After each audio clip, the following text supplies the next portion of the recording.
So the first question. Perhaps you can always say your name and quickly. Good. It doesn't work. Yes, they are just going back the technique. Guys, try again, Frank. No? I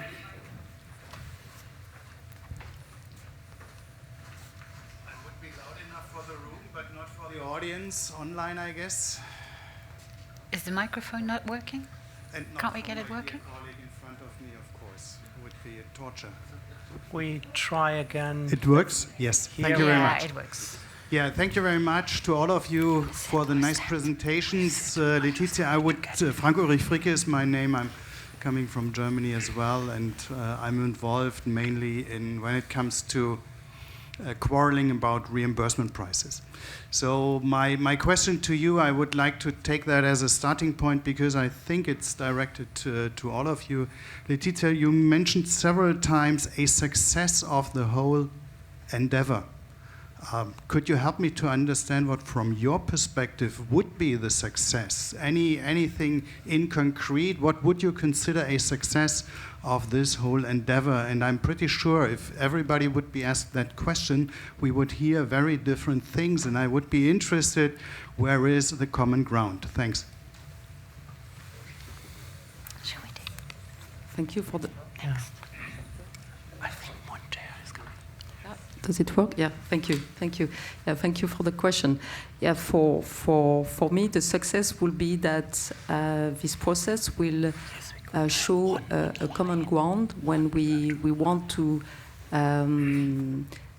demonstrate the value of any innovative product. So that's something we are very much attached, is to ensure that we have a common representation of our indication of our assets, of our technology, in front of as many as HTA body as possible. And we believe that this platform will help to provide this, again, joint value, joint interpretation of our results in the most appropriate way. So we are very much looking for the national HTA agencies to use the GCA report in the best way, and take on board all the important evidence that should this report contain. I answered this question. Of course, my answer is very different from all the others, although my answer is just what is written in the HTA, in the new EU HTA regulation aim. So the objective, one of the objectives is to accelerate access through reducing duplication and enhancing transparency. So for me, that will be success. What does that mean to patients? Is essentially for cancer patients, that means saving lives, because accelerating access means that a treatment that can save a person's life is available as soon as EMA approval, so as soon as it's considered safe. And then the transparency is all about this issue about the stakeholders that need to be involved or can be involved into the HTA system, and so we strongly believe that patients should be an integral part of the process. And duplication is again saving time, but not only saving resources that could be invested in health rather than in discussing about health. So very much along your line. The EHA, European Hematology Association, they convened all national societies of about 30, and more than half of them just wanted to get access to the drugs. They don't just have it, and they find if there's a transparent way to discuss with the local authorities, to have something in hand which they can present and ask for access. That was their major goal. It's quite different from our methodological approaches. Many of them just don't have access, or within 2 or 3 years, which lost time. Panelists that would like to comment on this? No? Then I would suggest we take Stefan. Stefan. Yeah, maybe this sounds a little bit provocative, but I think it would be a success if the process survives the first year. And this is meant really honestly. So, because we heard the statement from Maya Matthews and the hard work which has to be done with, until 2025, and especially the IT platform. We know about the problems with, you look very sad, this platform for the approval process, and I'm not convinced that we are all completely prepared to bring this really to a success in the first year. Thank you very much, Stefan. Maiwenn or Francesco? No? Okay. I would like to suggest we take a question then from the audience online. And an interesting one is also one for you, Stefan. One of our audience members is asking how many countries have actually a sort of classification of the added benefits, and if they don't, how should they approach the appraisal process then? It's a pity that's a question for me, because I don't know how many countries have this. I only, actually I know only from 2 countries, that's France and Germany. But we have other systems, of course. We heard about the system in NICE, in the UK. It was NICE, the cost effectiveness. And, but this is more or less a question of yes or no, because they have thresholds. And, but this is not definitely true, because sometimes they are flexible, and in certain situations they use different thresholds, and so maybe this is also some kind of categorization. But as far as I know, I only know from France and Germany. I think we can safely say that many, especially... Sorry. How to appraise? Of course, it's a matter of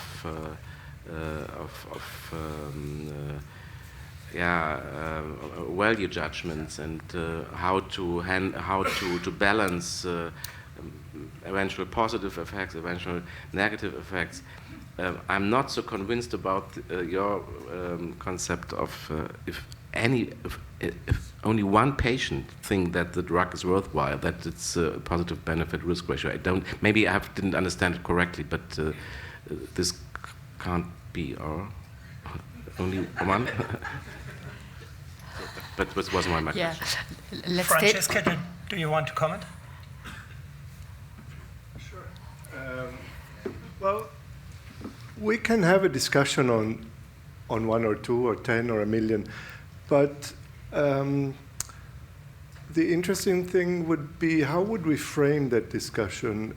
We would have to start probably by discussing what are acceptable value judgments from what are not acceptable value judgments, and then we would have to adopt some sort of framework for that, and that would be extremely difficult, because we have an incredibly diverse society, and there are many different philosophical frameworks. So even without going to the extreme of 1 versus 2 and so on, I think we would have to rather discuss, are there any frameworks which are more acceptable than others? And it would be a very difficult discussion, certainly for the regulators. Mm-hmm. So what I'm saying is that, I'm not saying these are impossible discussions, I'm just saying it is not the regulators who are people who are trained to scrutinize data, to see whether the data are reliable or not, to have these discussions. It's something where I trust much more the society and the leading academic organizations who see patients every day, who make these frameworks and the MCBS is one example, and you know, there could be many more. So that's how I would approach that discussion. Mm-hmm. I think that many countries don't have this classification in place, but maybe the good thing of the JCA is that they are now triggered to develop something, and we see this already happening, that countries approach us for help in designing these appraisal methodologies, which is a good thing, I think. In the room, if I've seen correct, Monta, did you? Okay, good.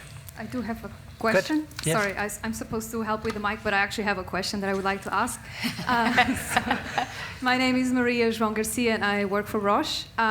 So in one of the slides about the EMA regulatory pathways, so I understood that, I mean, the main purpose or the main remit of EMA is actually assessing the benefit-risk balance of a medicine.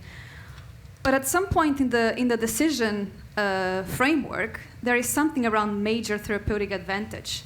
And that is going to be something that then leads to either a marketing authorization under exceptional circumstances or a rejection.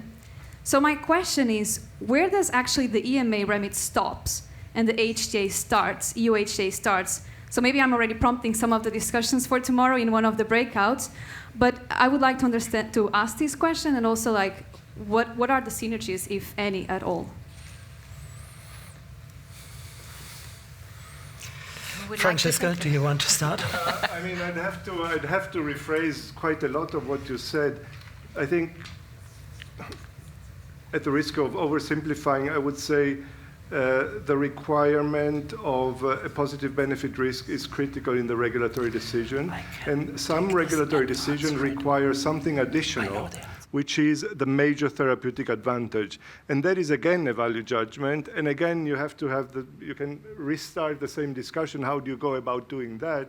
And in the end, I would say you need to, again, rely on the value judgments of patients and doctors, you know, to start. Where I would not go is to say that there would be then an entry point for HTA decisions to, let's say, take over the regulatory decision. I think this is still a different type of decision. So I don't see the connection between the two in the major therapeutic advantage. And certain people would be very averse to the idea that, I don't know, a conditional marketing authorization is grounded on HTA decisions. Stefan, do you want to continue immediately, and then Elisabeth? No, I cannot add something substantial. I totally agree. The regulatory decision and HTA assessment are very different topics, very different things, and they may sometime be based on the same data, but with a different view on these data. So that's the way it is. That's actually exactly what I was going to add, that from a evidence perspective, I think if you are uncertain about benefit risk, you may want to use some of the kind of well-accepted HTA methodologies, or, you know, looking at additional evidence, real-world evidence, but also maybe indirect treatment comparisons. And that's what I found, that in regulatory decision-making, there is, I think, a shift towards some of these methodologies that are much more accepted already, or used within the HTA frameworks. And I think that's probably another great benefit of GCA, is that I think there will be much more knowledge sharing coming in, and that will improve decision making, I think.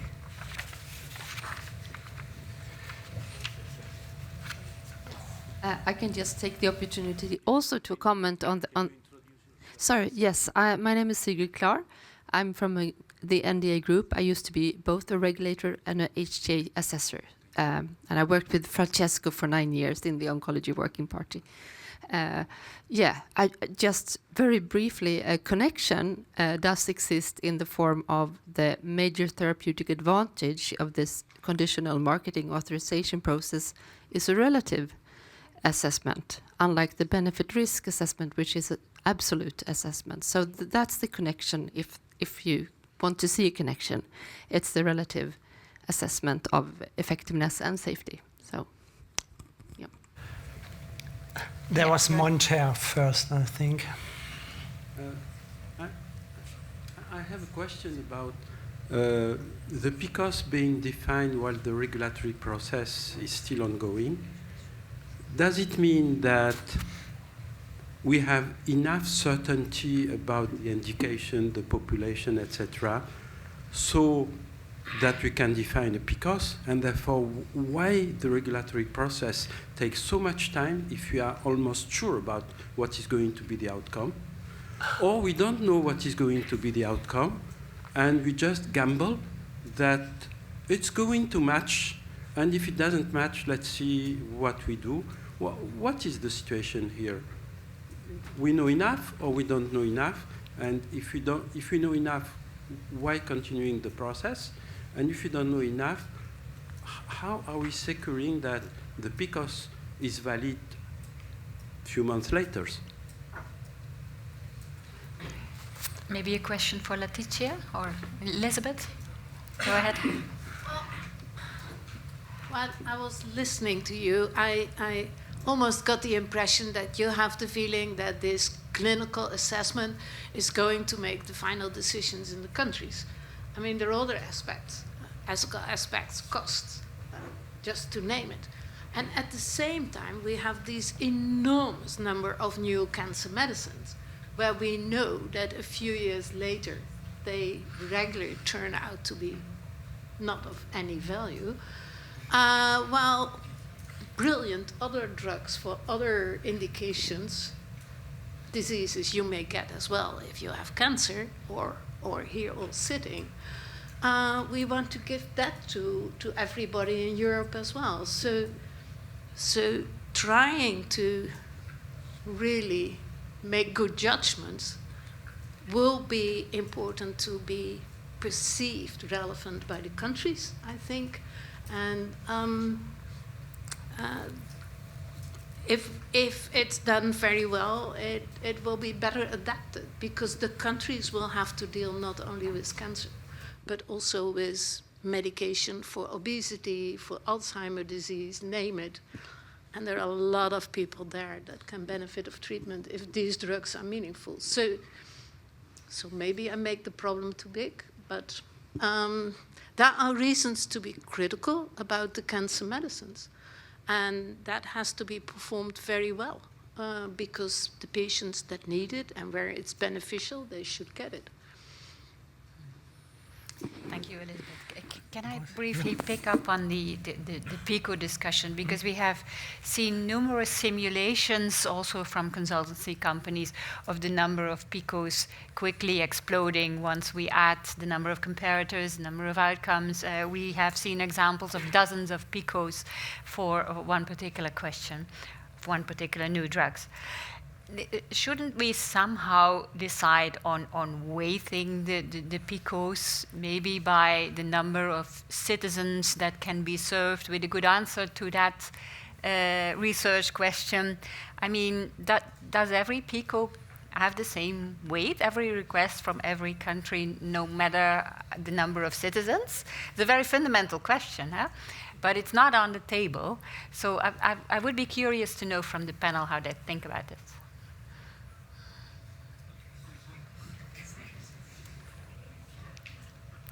We started to look at it, and we were initially very suspicious. But when we looked at European countries for some diseases like hemophilia or some other diseases, also in malignancies, it didn't come up so bad as we had been afraid of. Like, even if you look at different countries in Europe, for some disease like hemophilia, you have 2 or 3 comparators at most. And if you look at outcome, it was, if you look at young people, there was only one outcome, which is bleeding or not bleeding in hemophilia. So it's not that complicated. So now you can still discuss if populations are important. Yeah, there may be a different rule in some countries, like elderly people don't have access to something, but then still you don't end up with a double-digit number. It's still in single-digit numbers. So we were not that pessimistic after we discussed with a number of countries. Okay. And do I hear that rare diseases, I mean, it's not only about the citizens in a country, but also the incidence of the number of patients. You have to realize in oncology, increasingly we're talking about small groups. Yeah, but that was something different as weighting by the size of the entire population in a country. Yeah? So just to quickly summarize where we are, I see Mira, I see Michael Ermisch interested, I see you interested, and we have 2, 3 online. Perhaps if you allow me, I start with 2 quick ones online, and then I think you were next, and then Michael Ermisch and Mira. So online, one to Maiwenn, a complicated one, I warn you, but I have the answer, so relax again.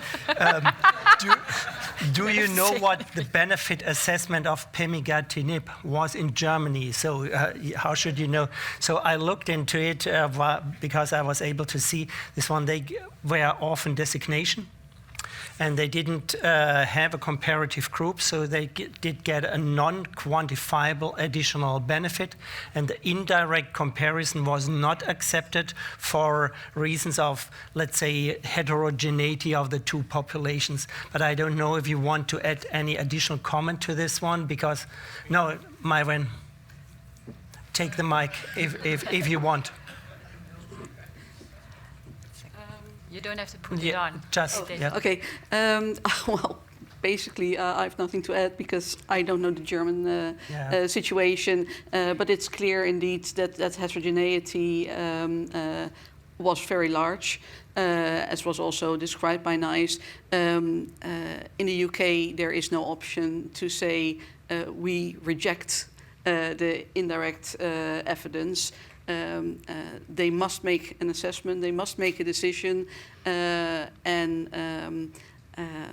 well, if you would reject it, would be an automatic no then for the drug, and then the value judgment of unmet needs comes into play. So, but if I understand correctly, in Germany, the drug was it came to the market, but in the end, it was. Let's say the evidence was rejected, let me put it like this. And I think that's an interesting case, because in the future we will see a lot of ITCs by definition in this context, and different approaches of the countries and in their appraisal processes to the same ITC outcomes will be a big issue and an area of major heterogeneity. May I ask myself a follow-up question? What happens in that case with the price in Germany? Negotiation. But Stefan, negotiation. It's a matter of negotiation. Okay. Yeah, that's so there is also there a sort of because that's of course what NICE does is sort of managing the risk of large uncertainty by waiting until the manufacturer comes with a better price that they find acceptable given the amount of uncertainty. But that's basically what happened in Germany as well. Managing the risk through a negotiated price. Maybe Michael Ermisch can explain it better, but to explain this, the situation is quite difficult because in Germany it's an orphan drug, and by law, orphan drugs get an added benefit by law. Oh, okay. Nevertheless, what the data are. So. And the worst which can be given as a score is not non-quantifiable. That's different to non-orphan drugs, where you can score no improvement or less benefit. So this is the reason why they said, okay, the data are so, I say not bad, so difficult that we are not able to quantify this by law given added benefit. So this is the reason. And as far as I know, no, I think what with regard to the price negotiations, Michael Ermisch could add something. Take your question, Bernhard Wörmann. Well, I just looked up my comments to pemigatinib. The ESMO scale had a 3. Yep. So 5 would be the best. 3 is really not spectacular if you made put it that way. Just to explain it, MCBS results and like GBA results are not identical. In more than 30% they deviate because the methods are different and clinical benefit and HVS is not the same. In this case, not quantifiable, and a 3 would be about along the same line. So it's not spectacular. Okay, Natalia Hraszkiewicz-Birkemeyer. I have background in pharmaceutical industry, and I'm a consultant. I would like just only to add one point. In fact, I wanted to continue the conversation when my colleagues from HTA bodies started, so it's a kind of delay, let's say, in my reaction. But I would like to mention that, for example, EMA has also accelerated schemes, for example, for advanced therapy medicinal products, ATMPs, for example, PRIME, or there are also other accelerated programs for medicines like vaccines when we were affected by COVID-19. And then these are very nice evidences showing that the HTA coordination group can work very well with EMA committee for human medicinal products, and the tasks are well distributed. And in fact, also the timelines are all allocated. Of course, there are accelerated schemes, so everything proceeds much faster than in comparison to standard schemes. And these are very nice evidences that things can work.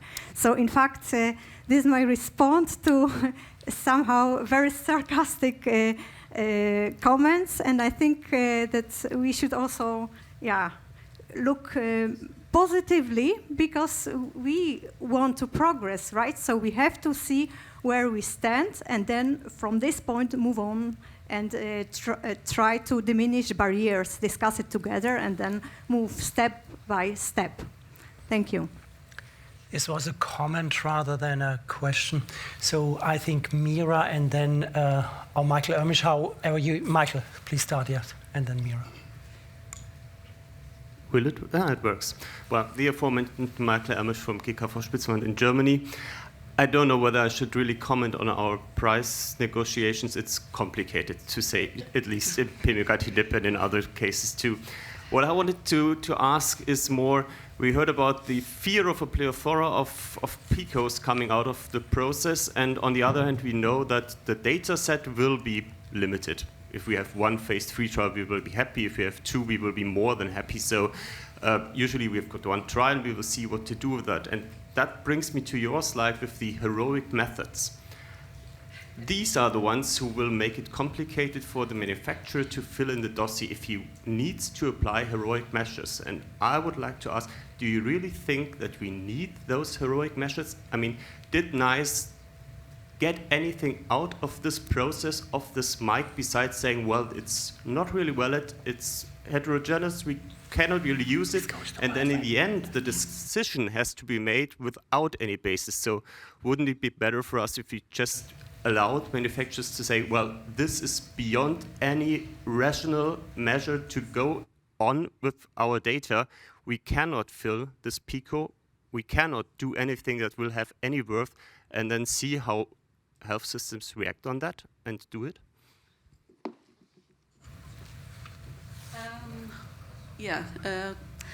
Complicated question. So if I'm not answering really the question that you're asking, let me know. It is up to the manufacturer. I'm talking from the NICE process, because I must admit I know that far better than all the other processes in Europe. It is up to the company once the scope has been defined, whether they want to present something. So NICE says, well, we know that your drug is coming, and we're willing to assess that to see if we can recommend it for routine use in the NHS.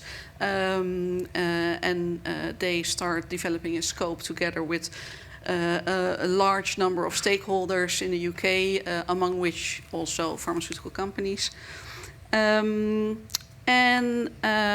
Sometimes it happens that a company decides not to submit anything. I have a feeling that it is when they are already sort of expecting that the decision might not go how they would hope. I think in a case like this, indeed there was an orphan designation already by EMA, and it was clear that there was a high unmet need because the drugs that were currently used to treat these patients were not very effective. So in that case, I would say that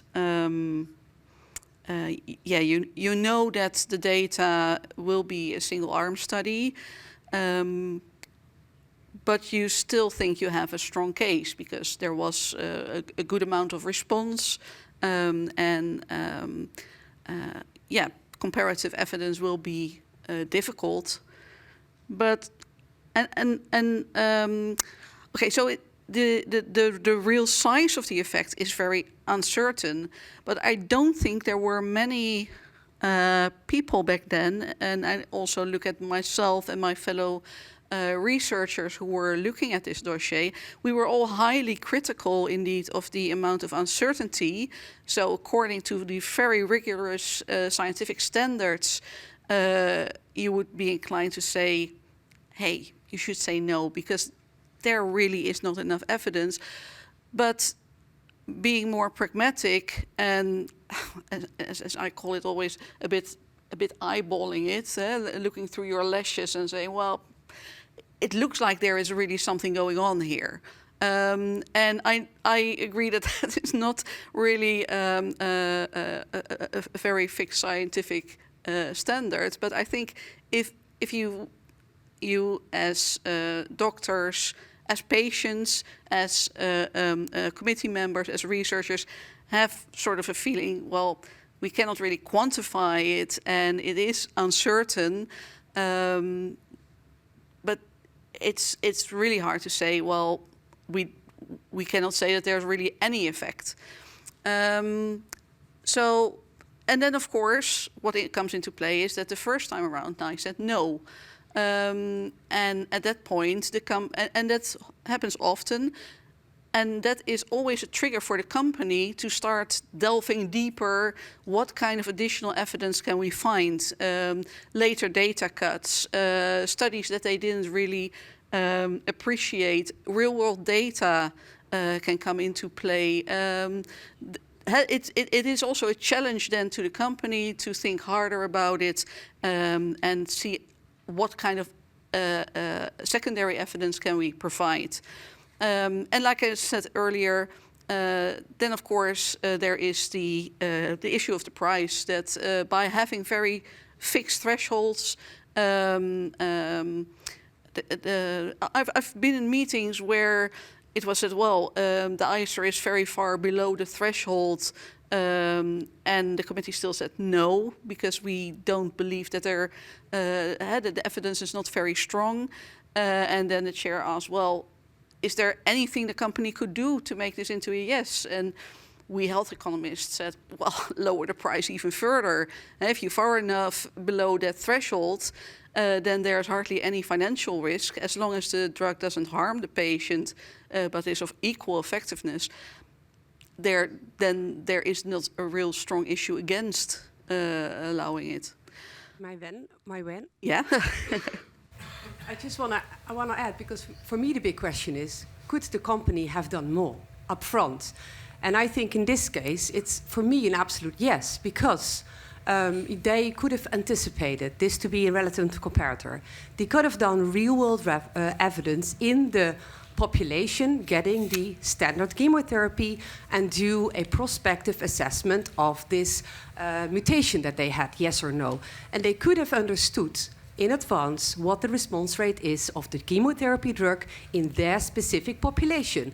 And that's where we have to go to, you know, to kind of, and I hope the GCA is going to help there, that we are more earlier stating this is the type of evidence, this is the type of supportive real-world evidence that you should be collecting in the next years to come to be much better prepared and allow much better decision-making at the decision time. And I mean, I think this is a great case where you can, it's not that hard to conceptualize this, right? No, I fully agree. And actually, this is when we present a list of key issues, we write what the key issue, what the problem is, but we also indicate what could be done to resolve it.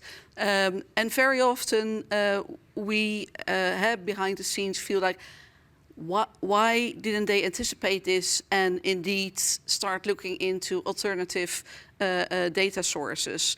One of the problems is, I think each time one of these new markers is found that determine to a large extent the efficacy of the drug, because until that point where the marker is developed, is found as being important, all the other studies and all the registries, etc., they will not have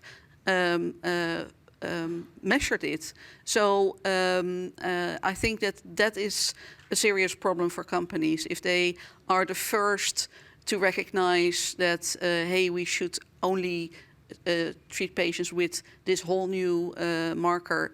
That is where it becomes very difficult to find appropriate data. So we have 3 more in the room that I see, Mira, Monte, and James. And we have one important, I think, one online. So Mira, I think you are next. Maybe it's too late, but I wanted to try to answer Monder's question about the procedure.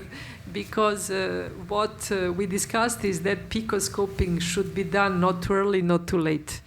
Day 1 is absolutely too early because it may be a loss of time and energy, because we don't know what the first draft report from EMA will contain. So at my view, picoscoping should be done at day 120 at the earliest. Because there will be clock stop, because we shall see what EMA is putting in the reports, etc. But the situation is as it is, and I'm sure it could be improved if necessary. Thank you. It was a short comment about PICOS weighted by size of the population. One of the European fundament is one country, one voice, and it will go against this fundament. The only body that views size of the population in terms of representation is the parliament, but we all know that the parliament has no voice. This is why it is elected. If it had voice, it would be appointed. James, do you want to cover? And I have to take the online question. Yeah. Hello all, James Ryan from AstraZeneca. Excellent panel discussion. I've really enjoyed them today. I think there were 3 bits that really stood out for me, which was where you've got difference in decision making at a sort of remit level from the EMA. Stefan, I think, from when you look at Germany, actually their decision making's relatively straightforward. They're not making any decisions around patient access. It's more around what's that added benefit, so it translates into the negotiation. But Maiwenn, I loved yours because actually what it highlights, and this is probably where a lot of member states are, is they're making decisions not just on price, but actually access for patients. So a no in the UK generally means patients can't access that drug, and that's quite a different piece. But also, Germany's quite unique, and JCA will fit relatively straightforward into a German process compared to the other member states. I'm just wondering if you've had any thoughts around how would cost effectiveness markets take the JCA and implement that within their own system, and where some of the advantages are, where some extra considerations might be beneficial.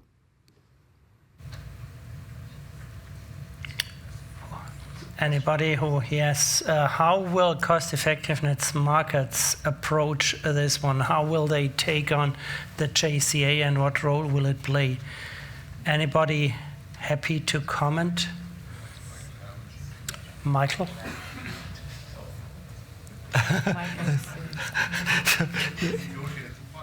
Yeah. The question is, let's say we can, after the European assessment, we can have either an appraisal and or a cost-effectiveness discussion within in the Nordic markets. We have the cost-effectiveness markets. So how will the uptake be different in, let's say, the added benefit markets, Germany, France, versus the Nordics and other, let's say, even Netherlands to some extent is more a cost-effectiveness markets, perhaps? May I try? Comment. May I try to give an answer from the economic point of view? Yes. The question is relatively simple. A cost-effectiveness decision is partially based on the clinical data.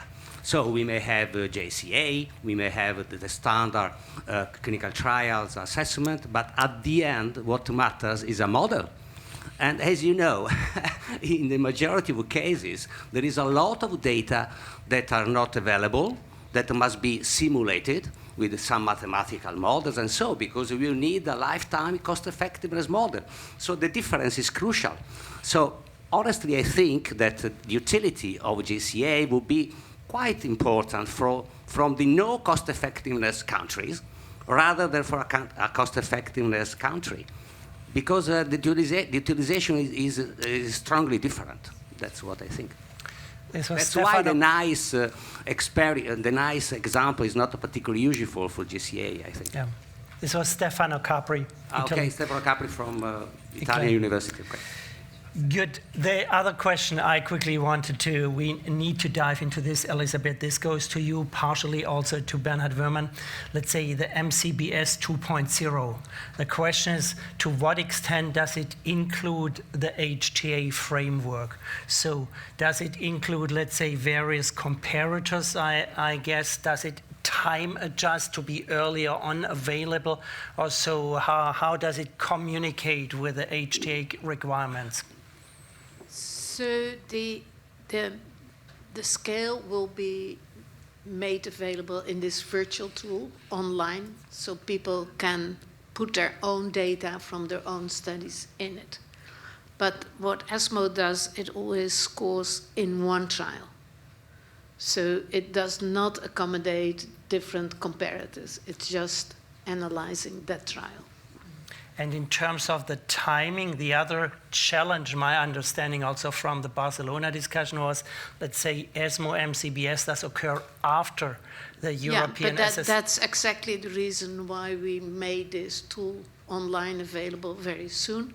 So people don't have to wait till it's officially done, because basically everybody should be able to do it. And people can do it themselves with their data. Can you enlighten us a little bit on the scale that you propose for the single-arm studies? That's not a different scale. It's a different form.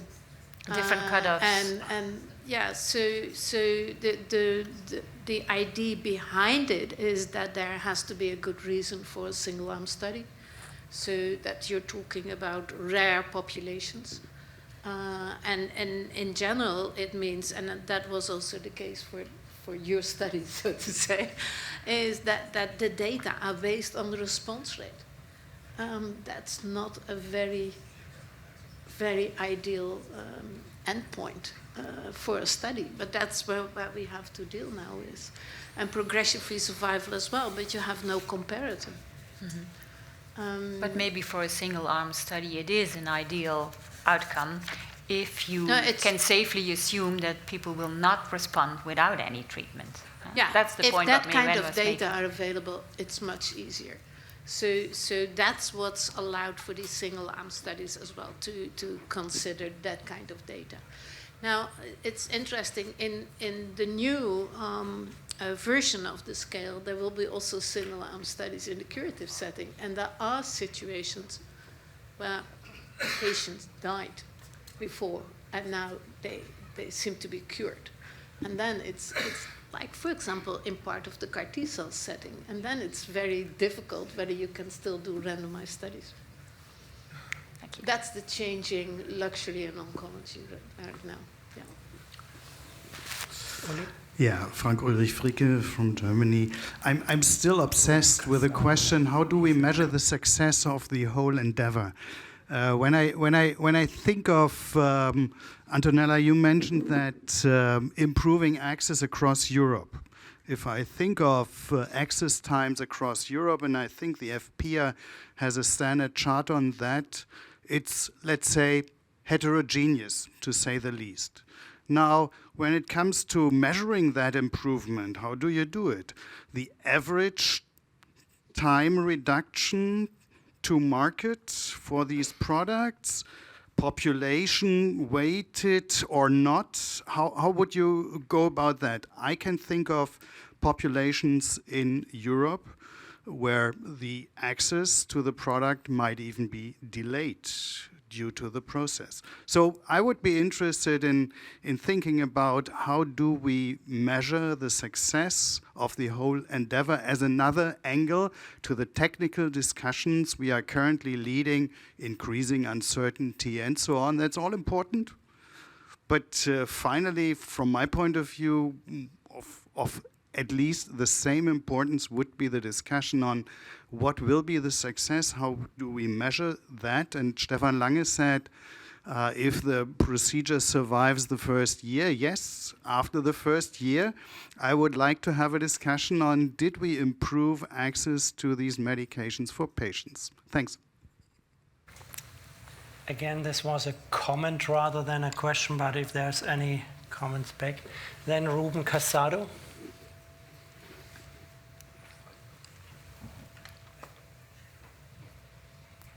Thank you so much. I'm a cardiologist working at the Free University of Brussels, representing the European Society of Cardiology. It's true that it's not my field, the field of oncology, but I think that the cardiologists, and it's totally different specialty, we make a big effort regarding evidence, regarding outcomes. And when I heard that many drugs, after a few years, they are out of the market, wow.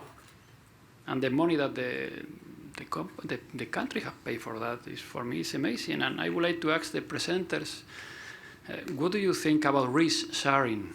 Why we should pay and why we should not arrive to an agreement with the companies and telling them, if your drug doesn't work, perhaps we should arrive to an agreement of some money back or payment back, because approval without evidence, when we have heard now that the company are able to provide some evidence or work for it.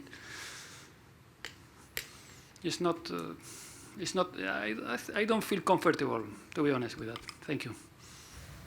This is a question more in the direction of, let's say, pay for performance, and let's say how to. This is. Does anybody want to comment on this one? If any. Yes. Yes. Well, I remember that.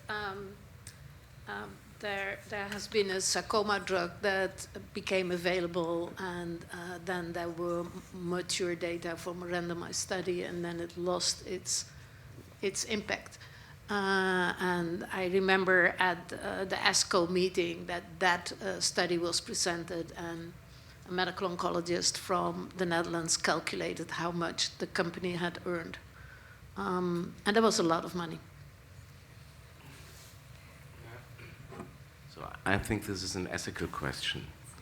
From my point of view, I think it's not adequate because it's a bet, and we are talking about patients and their lives, and it's at least difficult, but at the end it's ethical. Bernhard? Yeah. It's ethical probably, but just come back to the sarcoma drug. It was olaratumab, and they had sarcomas, and they had more than 20 entities included in the study. And later turned out only a very small proportion of patients only had a chance to respond. So my lesson from it was really to have to better design the study and not to do a mixture of patients and come out, if you do a second study, then turn out to be negative because the composure of the patient population was different. So my lesson was you need better design of these trials, knowing that biology is so different in this specific entity. So probably it's not a very good example for general terms. I think it was a bad study if somebody doesn't shoot me now. No, but I think your remark has also to do with the fact that certain drugs are approved with uncertainties. And it will also be an issue for HTA and the countries whether they can deal with this uncertainty. And these uncertainties, as stated, can be nice for patients because we also have examples where they work out later on. But it also means that we all have the obligation to make sure that mature outcome data are collected as well, and so that decisions can be made in time. But of course, cancer patients are very happy that new drugs are coming. So it is an ethical issue, and yeah. Close the session. Yeah, one last comment on this aspect. We should never forget that cancer, as you mentioned, is very particular. If we look at pancreatic cancer, for instance, where there is 2% of survivors after 5 years of the diagnosis, I mean, hope is hope. And so uncertainty to a patient, to a pancreatic cancer patient that comes, what do you say? You say, no, this drug is uncertain. He's praying to get an uncertain drug that in any case gives a bit more hope than completely nothing. So this is the case of treatments for cancer. And again, as there are treatments for cancer, like a CAR T cell, that are in a way still closer to science fiction, it's not that the drug has to adapt to the regulatory system. We cannot ask that.